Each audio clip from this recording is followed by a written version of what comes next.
Alors, du coup, Tobias vous a présenté ce qu'on pouvait faire en 3D dans MapStore. Moi, je vais juste vous montrer ce qui est en dessous, en fait.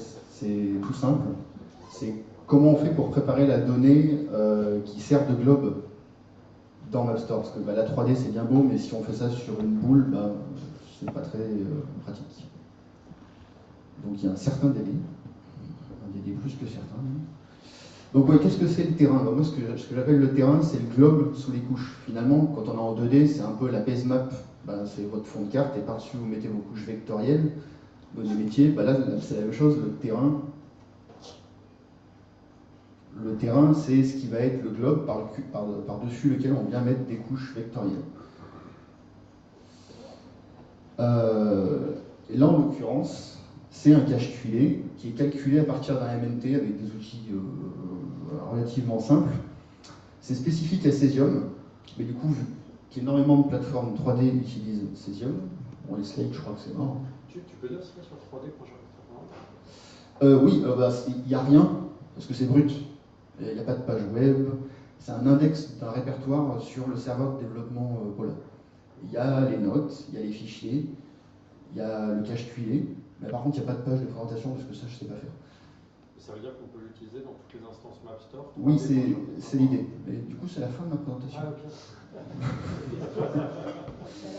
Donc oui, le terrain, en fait, c'est spécifique à Cesium, mais il y a beaucoup... En fait, je ne connais pas d'autres trucs qui, à part l'IGN avec items, il n'y a pas beaucoup d'autres moteurs 3D. Ici, il y a Unreal, a priori, mais sinon, il y a beaucoup de trucs web qui utilisent Cesium. En fait, c'est pas spécifique à MapStore, on peut l'utiliser dans n'importe quelle visionneuse Cesium. Mais en l'occurrence, MapStore utilisant Cesium, le terrain qu'on a là peut être utilisé en MapStore. Il se trouve qu'on a les données MNT disponibles en open data sur toute la France, métropolitaine et pas métropolitaine.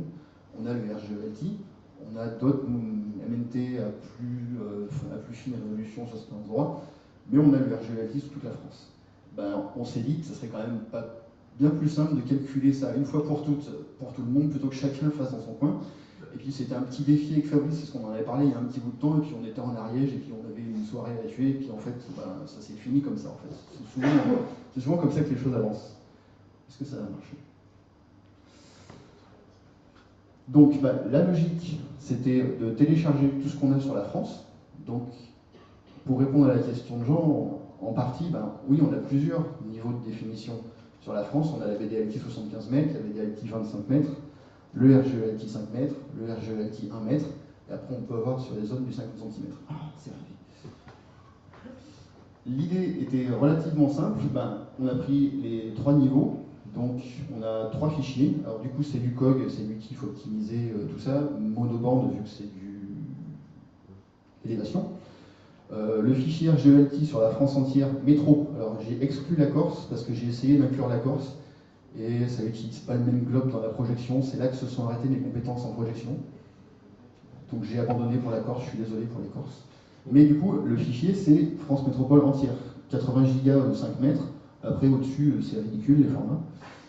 Et du coup, on a ces 3 fichiers en entrée, on va calculer 3 fois le cache, avec différents niveaux de zoom.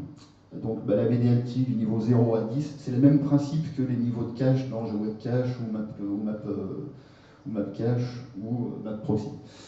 Et après, en fonction du niveau de zoom sur lequel on utilise la bonne source de données, sinon on a du crénelage, et je dois avoir un magnifique exemple qui va apparaître dans 15 secondes. Le crénelage, en fait, ça va faire des cubes, des escaliers partout, parce qu'en fait, on zoome trop près d'une information qui est de pas assez bonne résolution. Donc ça donne ça. C'est pas très beau, hein. Ça rappelle assez un jeu des années 80 qui s'appelait Qbert, pour ceux qui ont connu. Et après, à quoi ça sert d'avoir une aussi bonne résolution? J'ai un tout petit exemple qui va arriver d'ici 15 secondes. Sur une montagne qui est pas loin de Grenoble, où c'est la même zone, c'est la même ortho qui est plaquée sur un relief, où à gauche, il y a le niveau 14, il y a un niveau de zoom de terrain de niveau 14, et à droite, il y a un niveau de zoom niveau 16. Donc d'un côté, c'est la BDLT 25, de l'autre côté, c'est le RGLT à 5 mètres. Quand ça veut. Je pense que l'ordinateur va prendre feu dans pas longtemps. Ouais, c'est un Windows. Non, mais il n'y a pas de 3D pour de vrai, c'est des captures d'écran, c'est pas en direct. Parce que là, ça prendrait vraiment feu. Parce que comme la question de Maël est très judicieuse, c'est consommateur en ressources, la 3D, côté client. Ah, magnifique. C'est en train d'arriver. C'est en train d'arriver, ça passe par un satellite. Donc, c'est crénelé. Alors du coup, on voit que bah là, c'est à peu près c'est bien défini, et là, c'est quand même mieux défini parce qu'on reconnaît la même arête. Hein. C'est le même endroit, moins bien défini, plus léger, un peu mieux défini, un poil plus lourd. Et donc là, je vais rapidement expliquer qu'est-ce qu'il a fallu faire pour calculer ce cache-là, donc du coup sur la France entière. Il se trouve qu'on a des machines à disposition qui ont une dizaine d'années. Qui prend la main sur l'ordinateur à distance et il se passe des trucs là? C'est mal. Ça va être plus rapide. Ouais, je préfère. Alors, oui. Donc, ouais, la machine en question avait 300 Go de disque. J'aurais pris l'autre qui avait un Tera 5. Je vous expliquerai après pourquoi.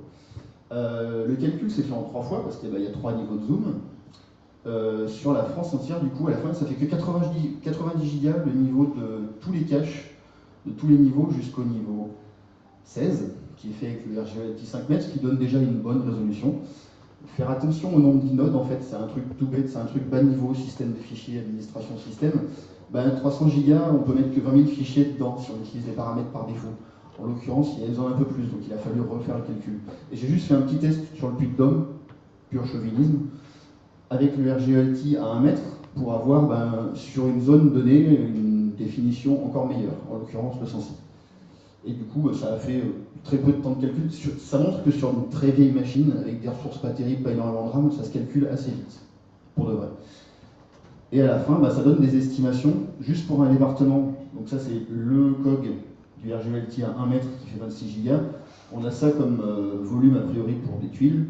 Et du coup, les prévisions qu'on a calculées avec Fabrice sur la France métropolitaine, ça ferait 1 Tera pour le dernier niveau. Donc il ne faut pas énorme en fait. 1 Tera 4, c'est pas grand chose. Et 360 millions de fichiers, ça commence plus à être des problématiques de bas niveau sur quel système de fichiers supporte ce genre de choses-là. On a été un peu en discussion avec l'IGN pour voir si on ne pouvait pas héberger ça dans la géoplateforme, ce qui paraît très logique, mais on n'a pas réussi à trouver un rendez-vous, une date commune pour arriver à faire une vidéo ensemble. On y arrivera. Je peux passer là-dessus, Ahmed.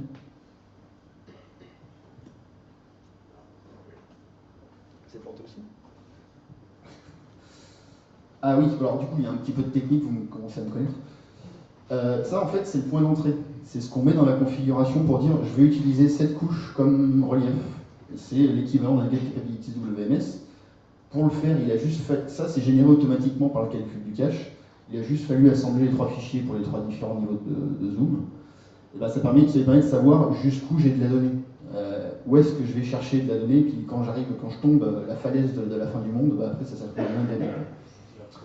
Et du coup, c'est documenté dans Cesium. C'est un type de données standard dans Cesium, et dans votre conf MapStore, en fait, que vous avez sur votre plateforme, si vous mettez ça, vous bénéficiez de ce cache Tera. Et ça marche tout seul jusqu'au niveau 16. Alors bon, c'est que du 5 mètres en précision, mais pour la France entière, c'est déjà un point de départ.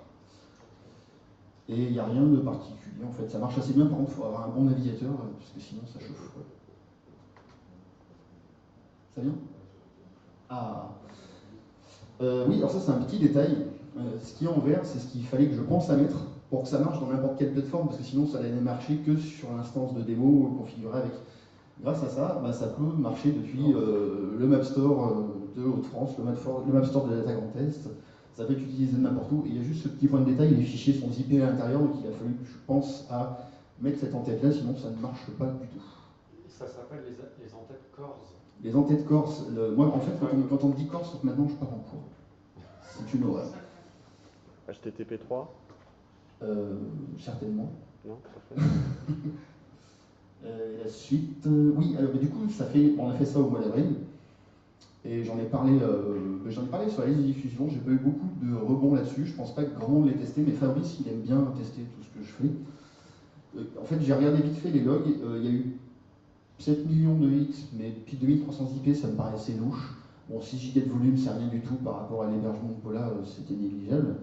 Et après, j'ai creusé un petit peu. En fait, il n'y a pas vraiment eu beaucoup de hits parce que c'est des gens qui ont été sur la démo pour voir la 3D. et puis GeoBretagne qui l'utilise par défaut dans leur Web Store depuis un mois ou deux. Et en fait, tout le reste, c'est Google qui aspire. Donc du coup, j'ai mis un robot.txt pour dire à tous les bots, arrêtez d'aspirer ce truc, faites-le vous-même si vous le voulez. Et puis à la fin, il me semble, je ne sais plus ce que j'ai dans la dernière semaine. Ah oui, du coup, ça répond à la question de Jean. Ça, c'est une idée de Fabrice qui aime bien bricoler aussi.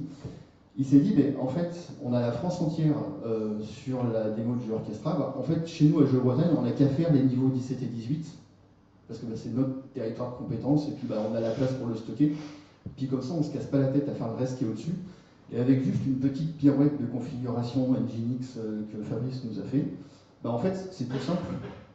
C'est si le niveau de zoom qui est demandé est entre 0 et 16, je renvoie vers le cache tuilé qui est Apolla. Et sinon, ça veut dire que je suis sur mon cache local, j'ai mes niveaux de définition plus élevés, et j'ai une meilleure définition en bas.